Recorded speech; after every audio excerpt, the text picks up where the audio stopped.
Friends, ఇప్పుడే అందిన వార్త. రేవంత్ రెడ్డి అరెస్ట్, తీవ్ర టెన్షన్లో నాయకులు. ఈ విషయాలన్నీ తెలుసుకునే ముందు వీడియోని పూర్తిగా చూడండి, అప్పుడే మీకు పూర్తిగా అర్థమవుతుంది. అదేవిధంగా చాలామంది సబ్స్క్రైబ్ చేసుకోకుండా వీడియోని చూస్తున్నారు. దయచేసి సబ్స్క్రైబ్ చేసుకోండి. సబ్స్క్రైబ్ చేసుకోవడం వల్ల నేను చేసే ప్రతి వీడియో అప్డేట్ మీకు ముందుగానే నోటిఫికేషన్ రూపంలో వస్తుంది. అదేవిధంగా లైక్ చేయడం మర్చిపోతున్నారు, దయచేసి లైక్ చేయండి. లైక్ చేయడం వల్ల ఇటువంటి ఇంపార్టెంట్ ఇన్ఫర్మేషన్ చాలామందికి రీచ్ చేసిన వాళ్ళు అవుతాం. ఇక లేట్ చేయకుండా వీడియోలోకి వెళ్ళిపోదాం. సీఎం రేవంత్ రెడ్డికి ఢిల్లీ పోలీసులు సామాన్లు జారీ చేయడం తీవ్ర కలకలం రేపింది. అమిత్ షా ఫేక్ వీడియో కేసులో పలువురికి ఢిల్లీ పోలీసులు సోమవారం సామాన్లు జారీ చేశారు. మే 1న విచారణకు హాజరు కావాలని పోలీసులు సామాన్లలో కోరారు.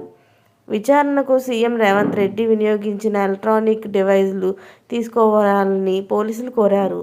BJP ministry of home affairs నుంచి ఇచ్చిన ఫిర్యాదు మేరకు ఢిల్లీ పోలీసులు కేసు నమోదు చేశారు. ఐటీ యాక్ట్లోని పలు సెక్షన్ల కింద పోలీసులు ఎఫ్ఐఆర్ నమోదు చేశారు. అమిత్ షా మాట్లాడినప్పుడు ఉన్న ఫేక్ వీడియోలో ఎస్సీ, ఎస్టీ, ఓబీసీ రిజర్వేషన్లు రద్దు చేస్తామని ఉంది. అయితే బీజేపీ మాత్రం అసలు వీడియోలో తెలంగాణలో ముస్లింలకు రాజ్యాంగ విరుద్ధమైన రిజర్వేషన్లను తొలగించాలని మాత్రమే అమిత్ షా మాట్లాడినట్లు స్పష్టం చేసింది. ఇలాంటి లేటెస్ట్ అప్డేట్స్ అన్నీ మీరు ముందుగా పొందాలి అనుకుంటే ఛానల్ని సబ్స్క్రైబ్ చేసుకోండి. అలాగే పక్కనే ఉన్న గంట సింబల్ని క్లిక్ చేయడం మర్చిపోకండి. Thanks for watching friends.